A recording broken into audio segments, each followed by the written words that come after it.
Fancy a game that's flexible? Here's your look at the Noble Collection Toys Saw Billy the Puppet Bendyfigs.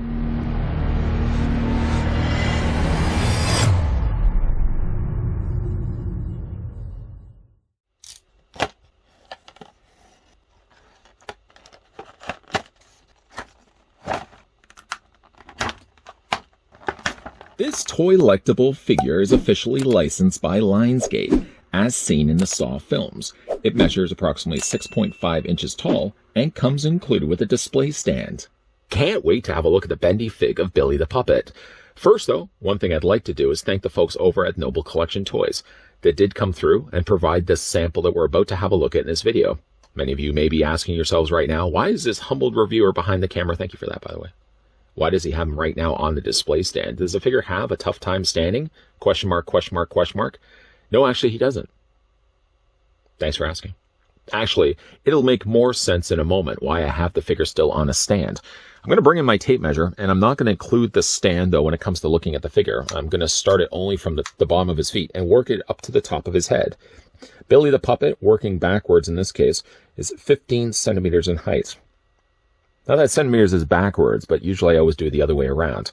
Speaking of the other way around, Billy the Puppet, the Bendyfig, is 6 inches tall.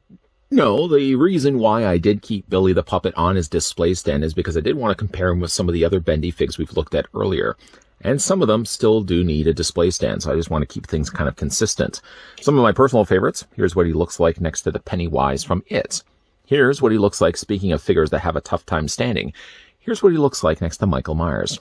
Yeah, this figure does have a little more of a tougher time standing. Here's what he looks like on the other side with Reagan from Exorcist. Just part of my arm here. Here's what he looks like next to Annabelle. Here's what the figure looks like with the Crooked Man from The Conjuring 2. And here's what the figure looks like with the Nun Valak. Can you even see all of those? Let's just move everybody over just a little bit. Sorry, Billy, I'm not going to try to block you.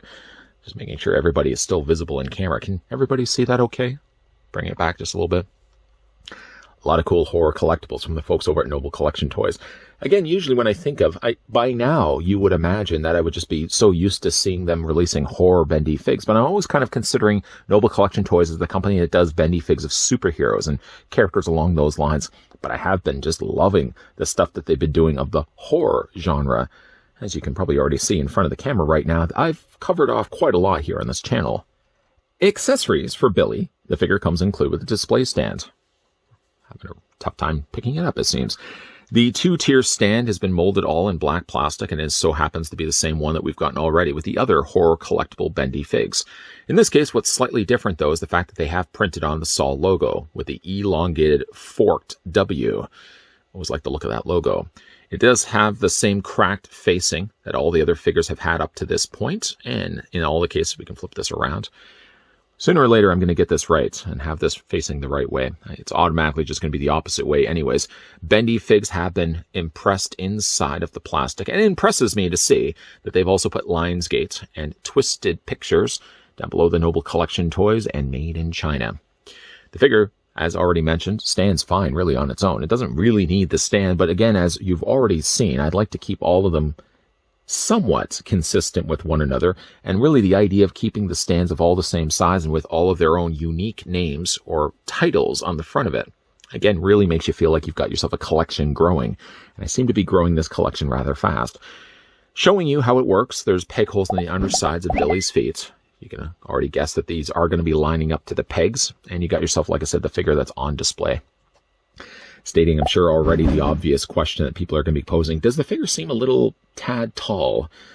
Yes, he is. He is a tad tall. Just to bring in a comparison of figures, now, this would be the best figure, I think, to compare with Billy the Puppet. Here's what he looks like with Annabelle. I know I already brought in Annabelle earlier. Annabelle would also be a case where I feel like figures like this should have been smaller in size. We will be looking in an upcoming video, the Child's Play Chucky Bendyfig from Noble Collection Toys. And I think it would probably be of the same size. These figures seem to be pretty tall anyways, whether they're supposed to be dolls or not. I feel like I would have wanted still to shrink down Billy the Puppet, and I feel like I would still want to shrink down Annabelle. But they're not really supposed to be scaled accordingly with the other figures, because that's just not going to work. I mean, you're going to have Billy the Puppet pretty much the same size as Pennywise, and that makes no sense. But I have to still wonder how Billy would have looked if he was just knocking down a few knots. Let's just actually move over Annabelle. Just bring back in Billy the Puppet.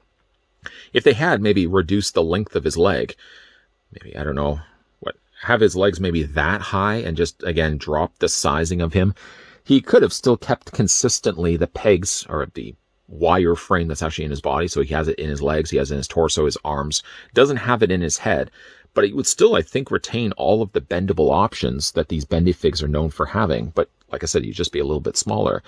I don't know if I could have him probably bent and put on a tricycle. So obviously if they had included a tricycle, even though he does have the means to move his legs and bend them because of the wire frame, I don't think it's to the extent where he'd be able to bend his legs completely and fit on top of a tricycle, unless he had the thin, leaner, limber legs of like the Crooked Man, who seemed to be a figure that could bend a lot more. Head sculpt wise, for Billy the Puppet, looks quite good actually. I had made this comment before when we looked at the Valak, is this, looking at the Billy, is certainly one of the best collectibles I think we've gotten when it comes to Billy the Puppet. He's granted not as much posable as he is just nicely detailed, but I think they've replicated the look rather nicely here for Billy the Puppet. Those very dark, piercing eyes looking at you, the little spirals off to the sides of his cheek. Though you can't open and close the mouth, it almost looks certainly like you could. I think they, like I said, I think they've done a great job for this.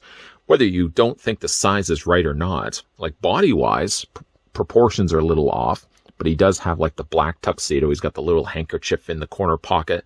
He's also got himself the little bow tie. Again, really nicely colored here. I do really have to wonder how good this figure would have looked on a smaller scale. I wonder if they would ever consider the idea of characters of a design like a Billy the Puppet, of a Child's Play Chucky, of an Annabelle, for example. If they're going to be smaller characters on screen, how would they have looked maybe in a smaller scale bendy fig? I guess the idea is, again, you're just getting kind of the characters as figures. You're not really going to be getting characters scaled the way they're supposed to be in the movie. So even though it's a little jarring, yes, to see Billy this size with this long of a leg, it's not still a nice looking figure to their credit. He's also got the nicely sculpted and painted well shoes. Kind of looks like something Dorothy would be wearing. Although I don't think Dorothy would be wanting to play the games that Billy wants to play. Again, you've got darker soles on the undersides where the peg holes are going to be residing. Nice white gloved hands. You can see a little bit of the black bleeding through, but overall really nicely handled. Now, again, when it comes to the articulation or posability for these, spinning this again around so you can see, like, there's the holes on the back. I've said this, I'm sure, already at nausea, but these holes were actually on the back not to let the wire breathe, but actually this is where, when they are pressing the figure, they essentially put like the wire frame down in a press, and those holes are actually going to correspond with the pegs that go in there to kind of hold the wire in place as they fill the mold. So they're actually not there to allow the wire to breathe. I don't think wire really needs to breathe, unlike us. But he does have it in his arms, he does have it in his torso, and he does have it in his legs, but mileage may vary of just how much posability you can actually get from these. Rule of thumb generally is the thinner the material is when it comes to the frame of their body, the easier it is for them to bend. So things like his arms, for example, you can bend the elbow, and that's really about it. You can bring the arms out, and they do an all right job of staying out. Like, you can bring the arms in also as well. So even if he did really have a tricycle, you probably could have him actually riding on top of the tricycle. But again, like the legs, too long, I think, of a jacket anyways. There's really no way that he'd be able to fit on top of a tricycle. But the legs do bend. Like, you can bend him back and forth. You kind of have him in a walking pose. You can also bring the legs out as well. But again, because the thicker frame of the body, it's going to be a little bit more limited when it comes to him actually being able to pose properly. Once again, we'll go ahead and get him onto this display stand. I'm not going to walk you guys through the steps of what I'm doing right now. It's basically just putting a hole onto a peg. That's what Billy, again, looks like. And again, just to kind of, again, bring in a couple of examples. There's what he looks like next to Reagan, Annabelle. I'm going to bring those ones in simply just because they're slightly shorter characters in movies. And yet, when it comes to the scaling of these, just to, again, compare them with like the likes of Pennywise, there's no real way that Billy the Puppet would be the same size and scale as Pennywise. So again, consistently, they're putting out pretty like tall figures. They're not supposed to be scaled the way that they are in this on the silver screen. Rather, instead, there's just supposed to be like their representations, I guess, of what these characters could look like. Billy the Puppet does look rather nice. Not only is the head sculpt really good, the paint is really nice. Again, they painted the spirals and the eyes really nicely and cleanly. The figure is a little on the more taller side, but I do still think that he actually translated really well as a bendy fig. Whether we are actually going to be getting a John Kramer, though, as a Bendyfig, could be an interesting thing to do. And I don't know if maybe they would actually have him with the sculpted head, or what they could also do as well is release John Kramer in the cloak with the pig head. Yes, that would be making for a rather scary and a pretty cool looking Bendyfig to put with the rest of the ones that we've gotten so far. Perhaps Billy the Puppet is a tad bit too tall. Though, to be fair, how often do we actually see the full doll standing up in any one of the Saw movies?